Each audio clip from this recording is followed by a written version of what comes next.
Niba umukunzi w'umuziki nyarwanda cyangwa se ukabukurikiranira hafi by'umuziki nyarwanda cyangwa se ukabukurikiranira hafi showbiz cyangwa se imyidagaduro mu Rwanda, gira ino gato tuganire. Yitwa Bruce Melody, amaze kuba atangaza amatariki igihe azabakorera igitaramo cye kizaba kijya mu ntara hafi zigera kuri enye z'u Rwanda, aho azaba agenda acurangira abakunzi be b'umuziki nyarwanda. Ese wowe kuko ubona ari abahanzi b'umuziki nyarwanda bazaba bari kumwe na Bruce Melody, dore yuko kubu amaze kuba ashyira hanze amazina abiri y'abahanzi bakomeye mu muziki nyarwanda bazaba bagenda bamufasha guperforminga muri ibyo bitaramo bye bizaba bizenguruka hafi igihugu cyose. Mbere yuko Bruce Melody aza gutangaza uduce na tumwe ko mu Rwanda azaba ataramiramo, yari yavuze yuko ari igitaramo kizazenguruka igihugu cyose, ariko ubu tuvugana n'igitaramo kigaragaza yuko kizaba gica mu bice bimwe na bimwe by'u Rwanda, dore yuko n'akarere na kamwe ko mu majyepfo ubita Bruce Melody azaba ataramiyemo.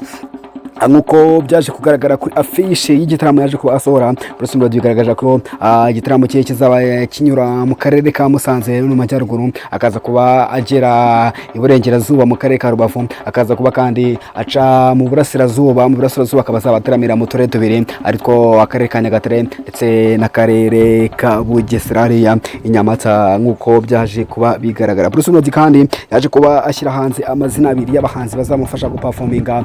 Ubu tuvugana abahanzi bagaragaye n'uwo bita Kitoko bibarwa.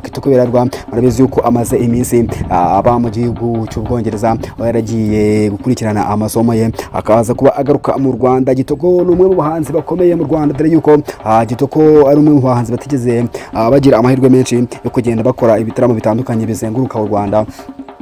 Dore yuko nk'igitaramo cyazenguruka u Rwanda cyitwaga Primus Guma Guma cyaje kuba gisozwa cyabaga mu myaka yashize, ngo bita Kitoko bibarwa atakibanekagamo, dore yuko yabaga ari mu zindi gahunda cyangwa se yabaga ari mu bindi bitaramo, ariko atigeze yitabira igitaramo cya Primus Guma Guma. Si byo gusa kandi kuko Kitoko ahantu henshi yagiye agaragara mu bitaramo, navuga yuko byabaga bigira mu gihugu hose, ni mu gihe muri campaign y'umukuru w'igihugu, ubwo nyakubahwa Perezida wa Repubulika y'u Rwanda Paul Kagame yazaga kugenda yiyamamaza, ariko Kitoko yabasha kugenda akora ama stage menshi cyane azenguruka igihugu cy'u Rwanda. So ubita Kitoko kandi rero azaba ari kumwe n'ubita Bruce Melody, bazaba bagenda bakora imiziki cyangwa se bagenda bacurangira abakunzi babo. Si Kitoko gusa kuko yitwa Bwiza Emerance de Supergar, umwe mu bakobwa bagaze neza mu muziki w'u Rwanda. Butuvugana umwe mu bakobwa bari gutanga show, umwe mu bakobwa bafite indirimbo nziza, umwe mu bakobwa bari kugenda bagaragaza ejo hazaza heza mu muziki w'u Rwanda, cyane cyane ndavuga ku gitsina gore. Bwiza rero nawe ni umwe mu bakobwa bazaba bari kumwe n'uwita Bruce Melody, bazaba bagenda barushaho kugenda bakora ibitaramo bizenguruka u Rwanda. Bwiza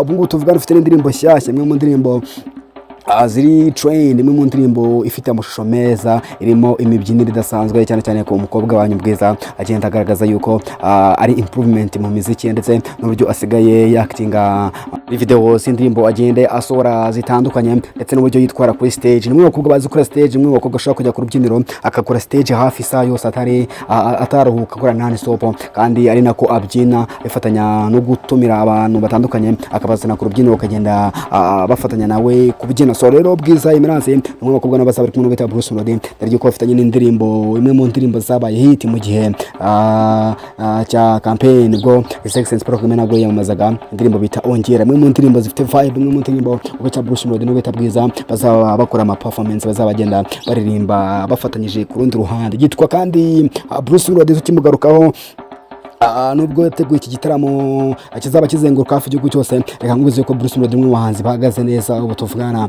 n'ubujya mu muziki yo mu Rwanda, wita Bruce Melody umwe mu bahanzi bahagaze neza, dore yuko uyu mwaka tugezemo hafi tugeze mu kwa gatanu. Butuvugana Bruce Melody amaze kuba akora collaboration ziri international zigera kuri 3. Murabizi ko yakoze collaboration y'ibihe byose bayita Pompo, imwe mu ndirimbo zakunzwe cyane, imwe mu ndirimbo zavugishije abantu benshi aba kuri YouTube, uburyo yagendaga irebwa cyane, ndetse no kuri audio makuru yagendaga ikurikirwa, ndetse no ku zindi mbuga zicururizwaho imiziki. Si byo gusa kuko Bruce Melody yaje kuba agaragara mu yindi collaboration, yaje kuba iri kumwe n'umuhanzi uturuka muri Nigeria ndetse n'umuturanyi kuturuka mu gihugu cya Uganda, akamwe ndirimbo nazo zabaye hit. Tuvugana rero ubita Bruce Melody afatanyije no bita Mario the Superstar all day from TCD, amaze kuba basora hit ikaba ari indirimbo yitwa priority cyangwa se priority, akaba ari indirimbo yasohotse kuri album y'umuhanzi bita Mario guturuka mu gihugu cya Tanzania.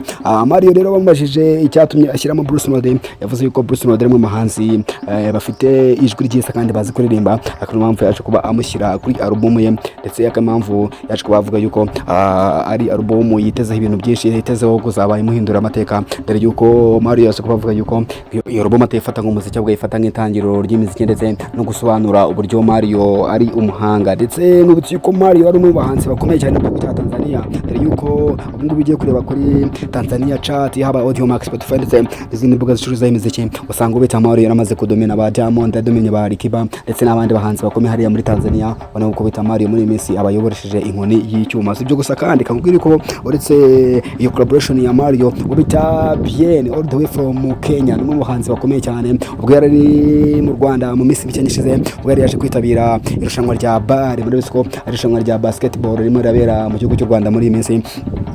Rero uwo bita Bien bashe kumubaza ati se ubundi ubona ari abahanzi mu Rwanda bafite itandukaniro cyangwa se bakora ibintu bitandukanye, maze aza kuvuga ati mugira amahirwe ko mufite uwo bita Bruce Melody, mukagira uwo bita Element L, ariko akarusho uwo bita Bruce Melody ku ijwi rye ndetse n'uburyo aririmba, ahamye yuko nta wundi muhanzi ngo ufite ijwi ryiza nk'irya Bruce Melody haba muri East Africa ndetse no mu bindi bihugu bituranye n'u Rwanda. Ese koko Bruce Melody u Rwanda rwari rufite zahabu ya Bruce Melody, ariko bakaba batabasha kwihereza agaciro cyangwa se uburyo abanyamahanga bafata Bruce Melody, abanyarwanda bakaba batabasha kubibona. Ese kuko ubona ari ibyo bavuga ari byo, cyangwa se ubona harabayeho ukabirizwa cyangwa se harabayeho kwibeshya? Turibizi ko bita Bruce Melody kandi ari mu bahanzi bakomeye cyane, ndetse bazabakora ni byinshi muri iki gitaramo kizenguruka u Rwanda, azafatije no bita The Ben Tayigabi. Murabizi ko ari abahanzi bose bafite ibintu byiza bigezweho. Reka ngushimire wowe utajya ubasha kubana nanjye cyangwa se utajya urekeraho kunkurikira, reka mwibutse yuko nimba utakora subscribe uyikore kugira ngo ujye ubasha kubana nanjye umunsi ku munsi. Urabizi ko n'ahandi uzakora mukore trend, n'ahandi uzakora